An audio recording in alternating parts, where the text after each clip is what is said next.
और सतगुरु बताता है फिर शास्त्र अनुकूल साधनाएं।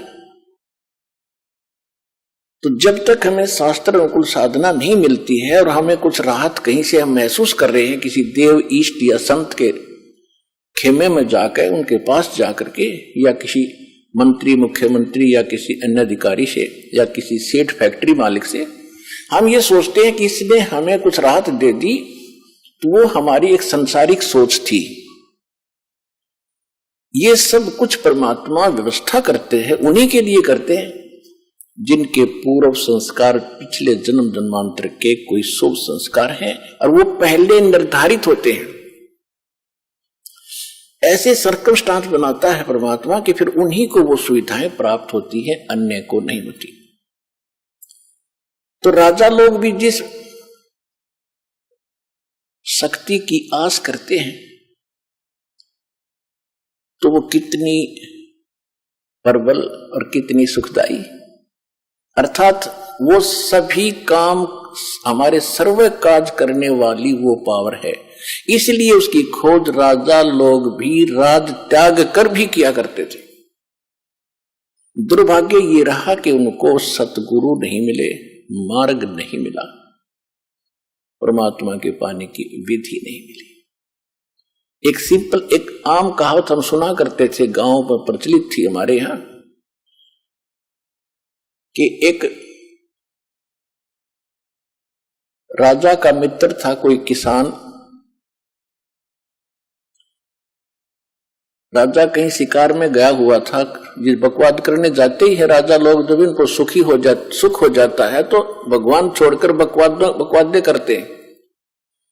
तो वो ज्यादा गहरा चला गया, कहीं दूर, भूख प्यास से व्याकुल था। किसान के पास अपने खेत में अपनी रोटी उपलब्ध थी, अपनी ही। राजा वहां पहुंच गया। उसने ये भी नहीं पूछा भी तू कौन है, कहां से आया है, किसान ने, और पूछा भाई भूख लगी होगी तेरे को घोड़े वाले। कहा जी भूख लगी। बैठ पहले भोजन खा। भूख लगी हुई थी, भोजन उसने सारा खा लिया। फिर उसने तब पूछा कि आप क्या खाओगे, कि कोई ना, मैं तो यहां से कोई घास फूस और फल फ्रूट मिलेगा तो खा लूंगा, आप अतिथि हो। इस बात से बड़ा प्रभावित हुआ राजा।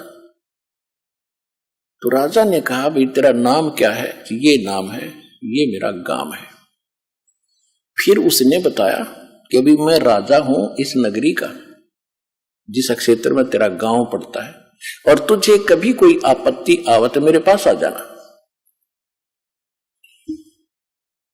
कुछ वर्ष उसको उसने एक ऐसा बना के दे दिया, अपना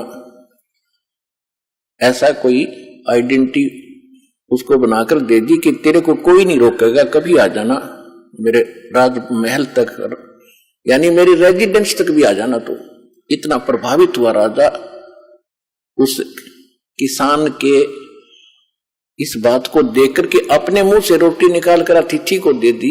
यह छोटी बात नहीं, ये पिछले संस्कार ही होते। तो वहां पहुंचा।